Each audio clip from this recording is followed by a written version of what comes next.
Assalamualaikum warahmatullahi wabarakatuh.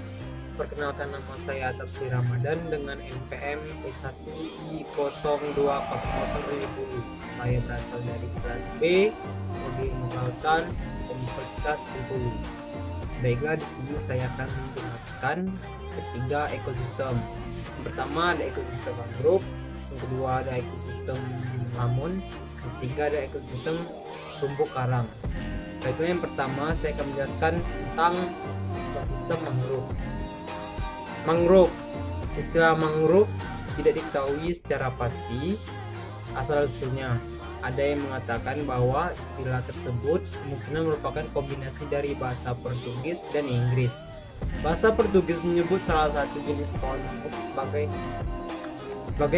sebagai mangu, dan istilah Inggrisnya yaitu grove. Bila disatukan akan menjadi mangrove atau mangrove.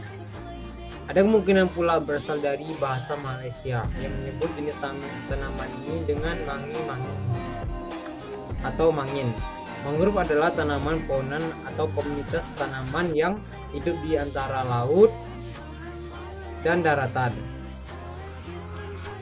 Habitat mangrove seringkali ditemukan di tempat pertemuan antara muara sungai dan air laut yang kemudian menjadi pelindung daratan dari gelombang laut yang besar.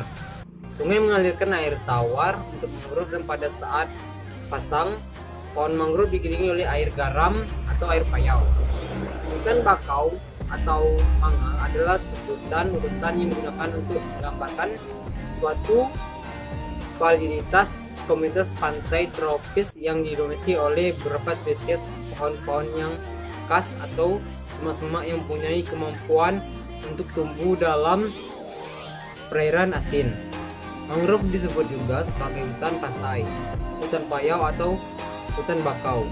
Pengertian mangrove sebagai hutan pantai adalah pohon-pohon yang tumbuh di daerah pantai atau pesisir, baik daerah yang dipengaruhi oleh pasang surut laut maupun wilayah daratan pantai yang dipengaruhi oleh ekosistem pesisir. Baiklah, yang kedua saya akan menjelaskan tentang ekosistem lamun. Lamun adalah salah satu kelompok tanaman berbunga, yaitu Magnoliophyta, yang dapat tumbuh di daerah pesisir dan lingkungan laut dangkal, kecuali pantai. Perairan kutub yang sulit ditumbuhi lamun karena banyak tertutup es. Lamun punya bentuk ukuran yang sama seperti halnya rumput daratan, yang mempunyai bagian tanaman seperti rimpang yang menjalar, tunas tegak, seludang atau pelepah daun, helaian daun, bunga, dan buah. Lamun memiliki habitat di perairan laut dangkal karena mempunyai beberapa sifat yang memungkinkannya untuk hidup di lingkungan perairan laut dangkal tersebut. Sifat-sifat tersebut adalah mampu tumbuh dan berkembang dalam air asin, dua mampu berfungsi normal dalam keadaan terbenam, tiga mempunyai sistem perakaran jangkar yang berkembang baik, empat mampu melaksanakan penyerbukan bunga dalam keadaan terbenam air, dan yang terakhir mampu bersaing di lingkungan laut. Di Indonesia, kata sigra dan sinuit sering diartikan sama sebagai rumput laut. Padahal kedua kelompok tumbuhan tersebut harus dipisahkan baik dalam istilah, definisi, dan pengertiannya agar tidak membingungkan. Lamun atau sigres termasuk tanaman tingkat tinggi panogamer yang mempunyai bagian tanaman seperti akar, rimpang, daun, bunga, dan buah. Sementara siwet rumput laut termasuk tanaman tingkat rendah atau kelompok ganggang. Tangannya mempunyai talus dan spora. Istilah lamun untuk sigres pertama kali digunakan oleh Utomo kepada masyarakat ilmiah melalui tesisnya. Memperkenalkan istilah lamun itu berdasarkan istilah yang dipakai nelayan dan masyarakat pesisir Teluk Sisir. Karakteristik dan keanekaragaman lamun. lamun memiliki karakteristik tersendiri. Lamun memiliki daun hijau untuk proses fotosintesis agar proses fotosintesis berjalan optimal. Namun perlu sinar matahari yang cukup. Oleh karena itu, lamun dapat tumbuh baik di perairan dangkal yang berair jernih sampai kedalaman sekitar 40 meter atau sampai batas cahaya matahari dapat masuk sampai lamun dapat berfotosintesis. Namun juga masih bisa tumbuh di perairan yang relatif keruh. Di era pasang surut, namun tetap dapat bertahan meskipun daun-daunnya tercembur terik matahari pada waktu air surut rendah yang menyebabkan daun mengering. Daun lamunnya di atas permukaan laut boleh mengering, namun rimpang dan akarnya tetap bertahan hidup. Rimpang dan akarnya ini juga mampu menyesuaikan diri dengan berbagai tipe dasar perairan, sehingga mereka dapat tumbuh di daerah pasir, lumpur, atau bahkan di pecahan karang mati ataupun juga di campuran ketiganya. Namun juga memiliki sifat helofik, yaitu menyukai air yang berkadar garam yang cukup tinggi. Oleh sebab itu, lamun tumbuh dan berkembang di laut, yaitu di perairan laut dangkal. Itu pula sebabnya mengapa di muara sungai besar jarang dijumpai padang lamun yang baik.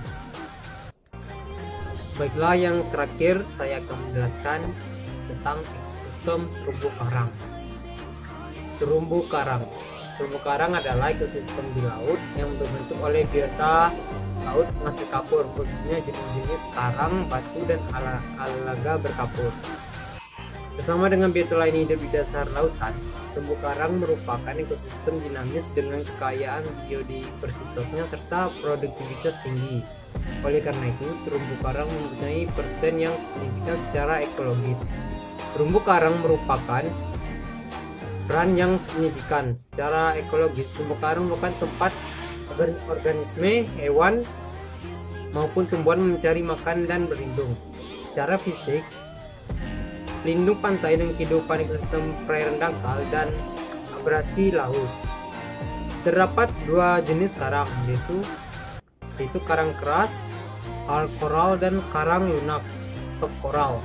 Karang lunak soft coral tidak bersimbiosis dengan alga, bentuknya seperti tanaman. Karang keras, hard coral, bentuknya seperti masif kalsium karbonat yang dihasilkan dari organisme yang bentuk terumbu karang dari film Solidaria. Ordo Celeractinia yang bersimbiosis dengan zooxanthelle dan sedikit tumbuhan alga berkapur serta organisme lain yang mensekresikan kalsium karbonat. Organisme penyusun terumbu karang hidup bersimbiosis dengan alga zooxanthellae yang dalam proses biologisnya alga mendapat karbon dioksida, CO2 untuk proses fotosintesis dan searah dari hewan terumbu karang.